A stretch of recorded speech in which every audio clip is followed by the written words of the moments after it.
తెలంగాణలో నిరుద్యోగుల సమస్యలు, ఉద్యోగ నోటిఫికేషన్లపై కాంగ్రెస్ ప్రభుత్వం మరియు సీఎం రేవంత్ రెడ్డి లక్ష్యంగా బీఆర్ఎస్ వర్కింగ్ ప్రెసిడెంట్ కేటీఆర్ తీవ్రస్థాయిలో ధ్వజమెత్తారు.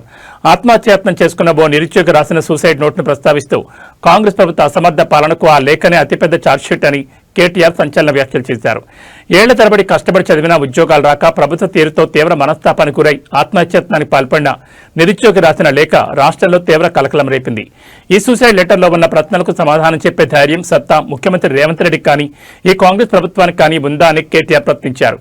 నిరుద్యోగుల జీవితాలతో ప్రభుత్వం ఆడుకుంటోందని విమర్శించారు. అధికారంలోకి రాకముందు ఇచ్చిన జాబ్ క్యాలెండర్, ఉద్యోగ హామీలను కాంగ్రెస్ సర్కార్ బొందపెట్టిందని కేటీఆర్ ఆరోపించారు. ప్రభుత్వం తక్షణమే మేల్కొని ఉద్యోగ ఖాళీలను భర్తీ చేయాలని, ఆవేదనలో ఉన్న నిరుద్యోగ యువతకు భరోసా కల్పించాలని డిమాండ్ చేశారు. నిరుద్యోగుల తరపున బీఆర్ఎస్ పోరాటం కొనసాగుతుందని స్పష్టం చేశారు. కేటీఆర్ వ్యాఖ్యలతో తెలంగాణ రాజకీయాల్లో నిరుద్యోగుల అంశం మరోసారి తీవ్ర ఉద్రిక్తతకు దారితీసింది. ఇప్పటికైనా నేను అడుగుతా ఉన్నా ముఖ్యమంత్రిని, వేణు రాసిన సూసైడ్ నోట్ నీకు అందిందా, అందలేదా? మీ ఇంటెలిజెన్స్ పోలీసు వాళ్ళు ఇచ్చారా, ఇవ్వలేదా? తప్పక చెప్పాలని చెప్పి నేను డిమాండ్ చేస్తా ఉన్నా. ఆ పిల్లోడు రాసిన సూసైడ్ నోట్కి సమాధానం చెప్పే సత్తా ఉందా ఈ ప్రభుత్వానికి, విక్రమార్క గారికి కానీ రేవంత్ రెడ్డి గారికి కానీ?